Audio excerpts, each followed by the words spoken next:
Thank you for joining me. This is Kati Whitledge with the Beyond the Technique podcast. It's time to build your leadership muscle. I have an amazing leader here today and salon owner, award winning salon owner, that is. We have Lindsey Young-Bullock here, a business strategist and coach with 124 Go Salon and Spa Coaching. She is the owner of Luna Salon in Tallahassee, Florida. Y'all, they have over 30,000 followers. You got to go to the links in our show notes to follow their salon on Instagram. Beautiful, beautiful work. There, she leads a high growth team and focuses on building systems that help stylists create profitable, sustainable careers. With over 24 years behind the chair, Lindsey shares practical strategies for leadership, salon growth, and long term success. She's a multi year Salon Top 200 honoree and was awarded in 2023 Salon Today Innovator of the Year. So, without further ado, help me welcome Lindsey Young-Bullock. Welcome to Beyond the Technique. Thank you. Thank you, Kay. I'm so excited to be here with you. I'm excited too. And for everybody listening, we also included in our show notes Lindsey's brand new Instagram for her professional coaching platform. And go follow her and keep an eye on what she has to say. Clearly, you're doing a lot really, really well, and we're paying attention. But I want to start at the Thank beginning you. for you, Lindsey. How did you get your start in the beauty industry? Oh gosh, I think being a hairstylist is something I always thought I would do, but didn't think I'd actually do it. Like I wanted it, but I didn't think I'd actually ever end up there. I thought I'd be a teacher. And I actually had very encouraging parents. I feel like in this industry, we hear a lot of the opposite of you need to go to college and you need to do these other things. I felt guilty because I wasn't going to go to college and I just wanted to go to cosmetology school. And I thought my parents would be ashamed of that. So it was kind of a role reversal. And it actually ended up the other way where they were like, you got this, go for it, and we believe in you. So I started here in Tallahassee and I've been here my whole career. I started at a commission salon. I moved into being a booth rent independent contractor about 2 years after, where I stayed as a booth renter for 14 years. During that time, I educated for a color manufacturer. I educated for like more of a technique type of company. So I stayed really, really busy and I kept my clientele, growing. I was always a 40-hour a week behind the chair person and I got very, very burnt out. Very burnt out, very kind of unmotivated. The people who worked around me started kind of dwindling away and not at the salon as often. And we were all independent, so they could do what they want. And I kind of got to a point, honestly, that I was like, I think I'm gonna have to get out of this industry. Had started dating my now husband, and he was just like, well, "What do you want to do?" I'm like, "I don't know, but I like this day to day. I'm bored. It's monotonous." And I just kind of lost that passion, I think. And my mom asked me, I started looking into real estate because I thought everything that a salon style or a stylist does in the salon with their clientele and everything, I think it's the same type of relationship that would make a really great realtor. So I went that route of looking into that. I didn't actually do it. And I was just kind of lost. And my mom said to me, if you won the lottery tomorrow, what would you do? And without hesitation, I said, I'd open a salon. And she was like, well, there you go, you know? And I said, okay, you're right. That's where my heart is. And I really could not imagine getting out of the industry altogether. I just knew I couldn't keep doing what I was doing the way I was doing it. And that's where Luna like grew and became an idea. And I decided just to do it. I knew I wanted a commission salon. I wanted a team around me again. I think that's where my passion started going away was because I was by myself. And that motivation wasn't there. I wasn't learning new things all the time. I didn't have anyone to bounce ideas off of. And Mm. I opened Luna in April of 2019. So this is our 7 year anniversary this month. Amazing. Congrats. Yes. And the day one, I was completely renewed. Like I looked at these girls and I was like, you brought back all of my purpose, all of my why. Oh, And it was like starting fresh. So I feel like it hasn't been 25 years. I feel like it's been seven. Wow, that is. Yeah. And by the way, for everybody watching on our YouTube, you would never guess that Lindsay has been in the industry this many years because you look so young. Maybe Oh it's my the gosh. Tallahassee weather, but I love I think it's the my team of young girls in their 20s. They have to keep me young. But yeah, thank I you. feel the same. I love it. What did you find out quickly about salon ownership Mm. that was like, oh my gosh, this is not what I expected? Oh my gosh. So much. That first year, so we celebrated our 1 year anniversary during the shutdown.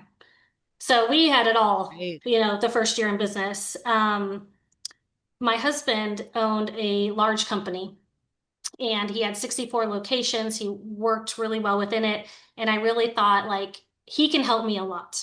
So one thing I learned is outside the industry is very hard to get help. They don't quite understand. But I also thought after 20 years, or close to 18 years of doing this and traveling and being in salons all over the country, educating, like I knew what I was doing. And my then fiance was like, if you can't do this, nobody can. You've got this. I just had so much encouragement and I was so encouraged going in.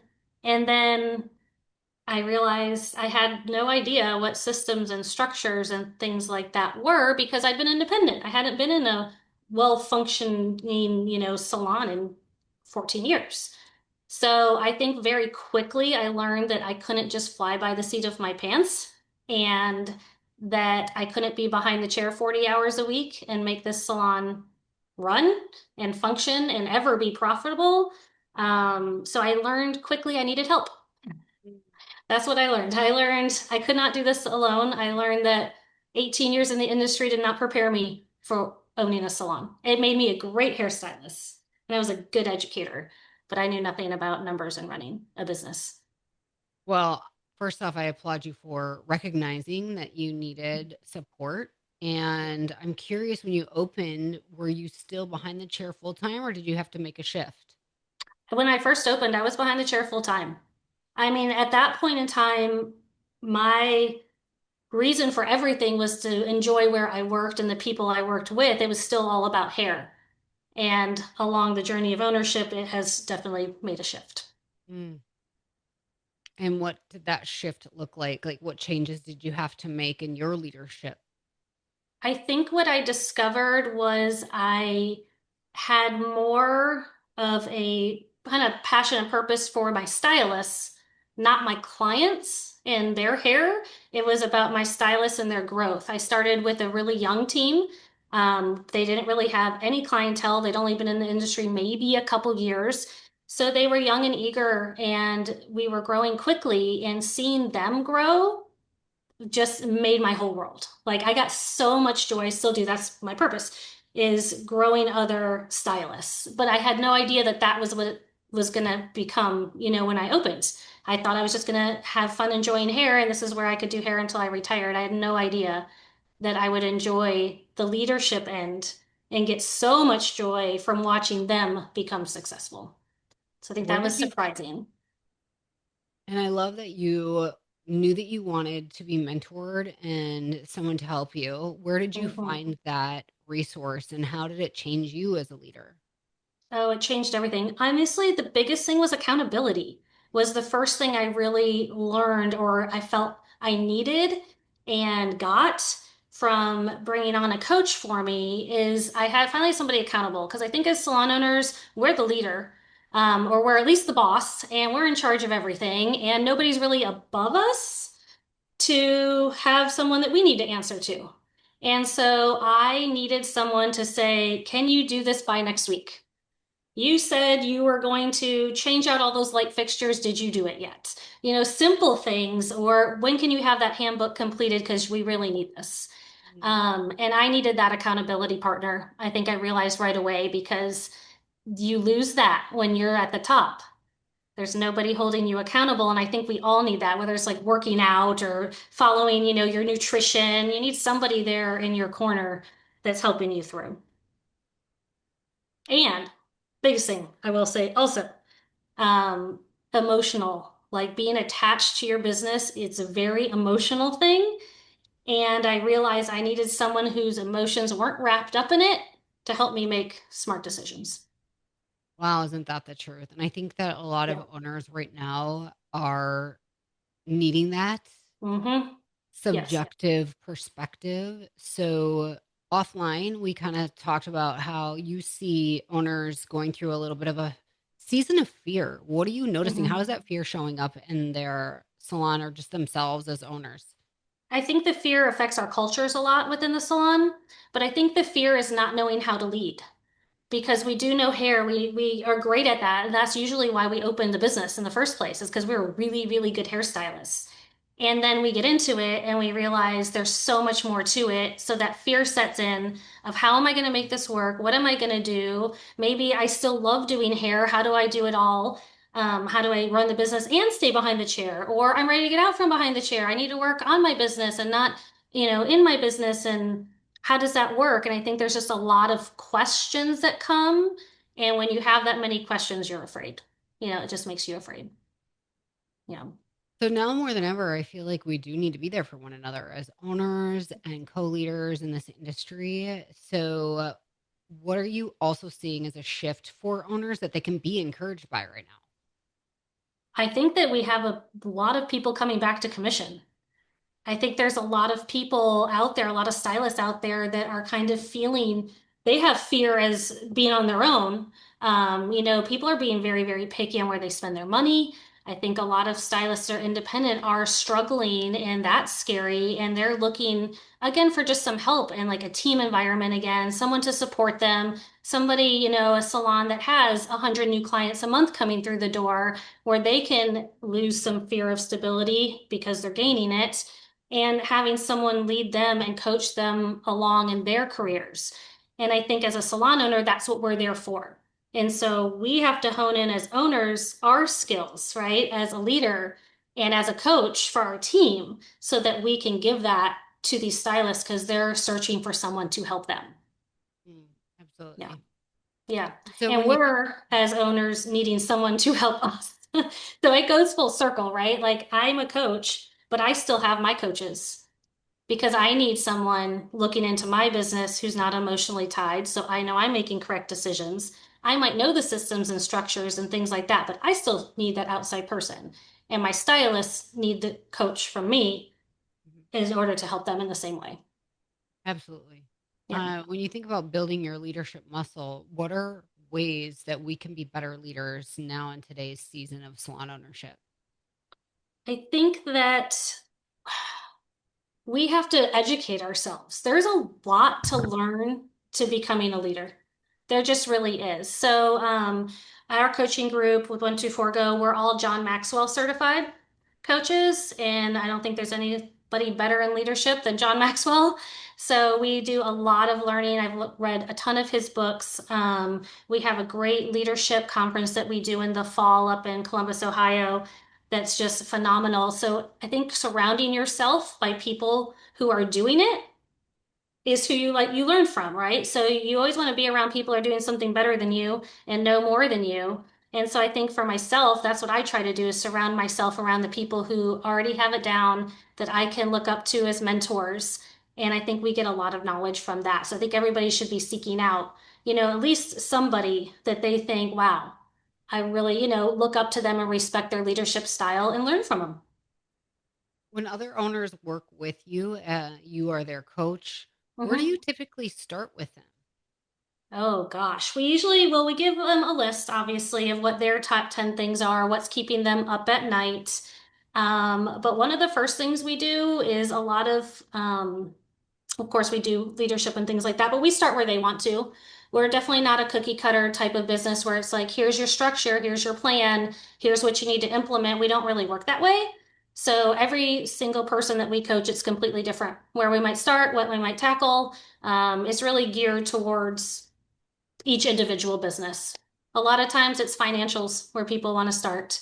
And our number one goal is, a lot of people are scared when they're starting. They're like, I don't think I have the money, for coaching.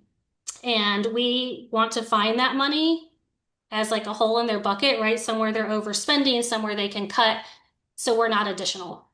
So we want, not to people to feel like it's a financial burden to bring somebody in. We should be helping you. We should be finding that money for you right from day one, you know. Yeah, I love So, that. I was going to ask if you noticed something in common, like with all of the owners that you personally coached and worked with. Is there something in common that you saw, whether it be in financials or a different category, that they all, once they tackled this, it was the game changer for everything else in their business? honestly, it is numbers a lot of the time. That's one thing that we're just not taught, in school. Again, like I don't think most of us went to, business school and got our MBA. Although my manager is doing that now and they're not taught.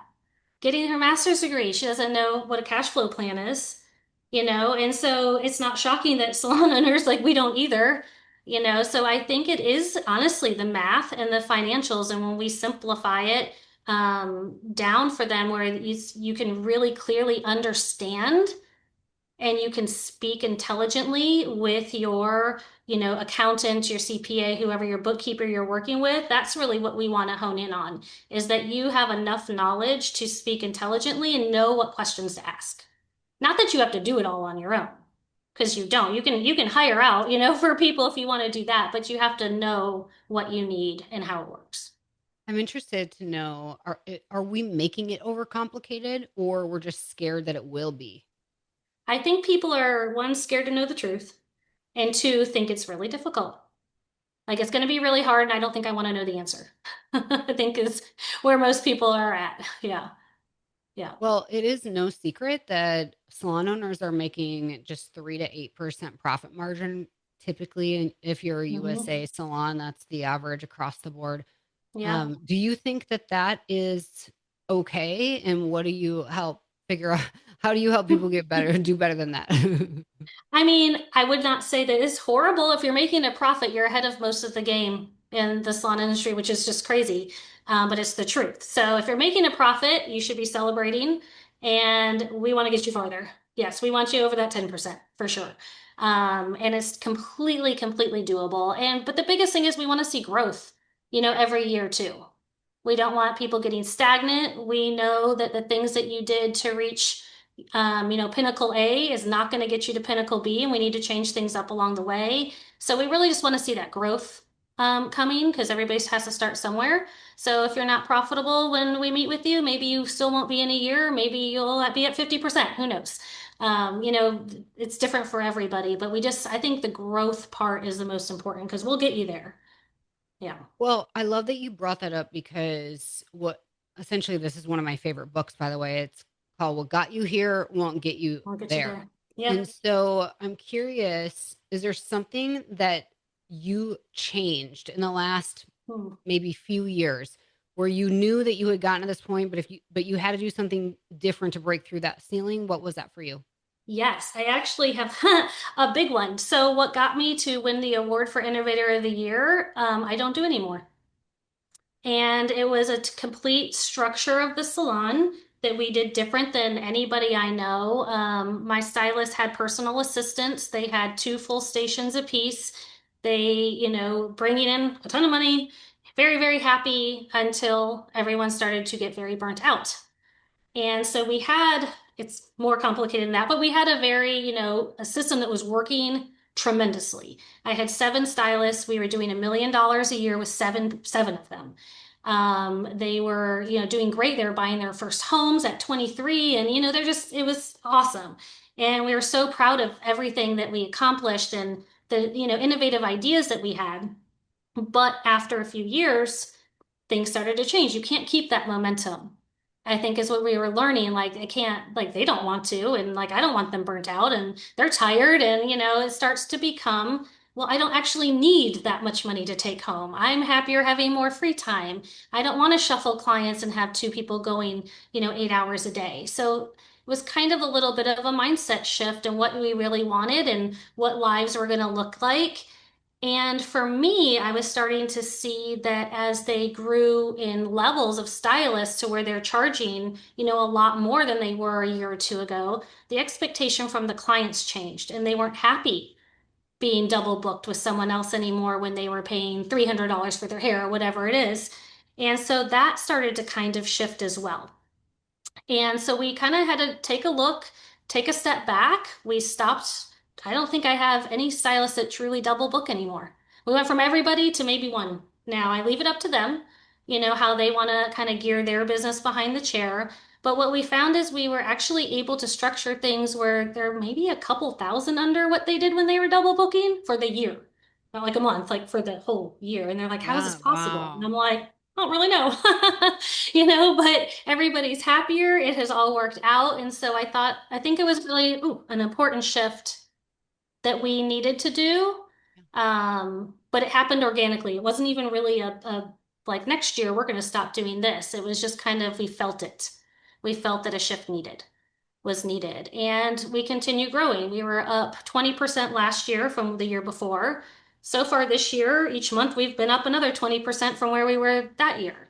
So if we can grow by 40% in 2 years, stopping double booking, I'm 100% all for it. That is 100%. amazing. Yeah. Amazing. Yeah. So, Lindsay, what are some personal goals you have for yourself as a leader in this coming year? And then what would be some goals Mm. for your salon? For me, my goals honestly are just to keep learning. I want to grow my leadership abilities. I want to grow as a coach for my coaching clients, and how to help them become better leaders. And the salon, we're going to keep going, what we're doing. And I think just, again, growth is like my number one thing, whether it's emotionally, whether it's monetarily, whether it's just spiritually, whatever that looks like. I just always want to keep learning, keep growing. I love that. And how about for your business?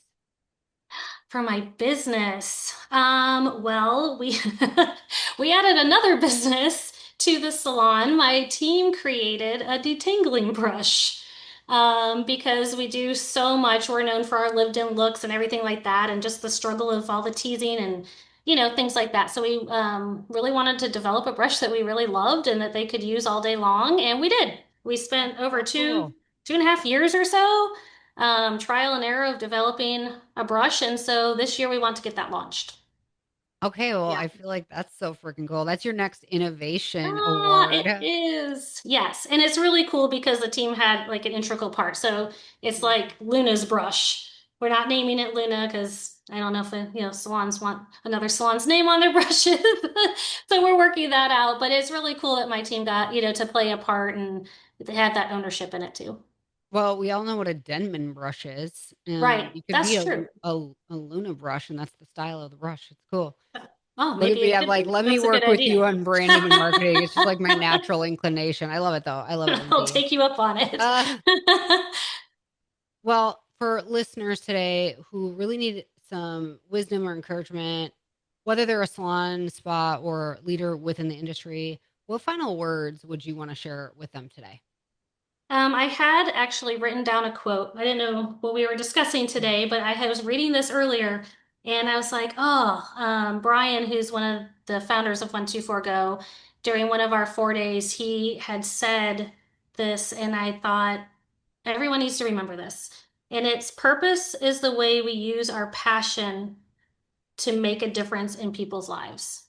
And I think we get passion and purpose mixed up, or like it's the same thing, and it's not. So, purpose is the way we use our passion to make a difference in people's lives.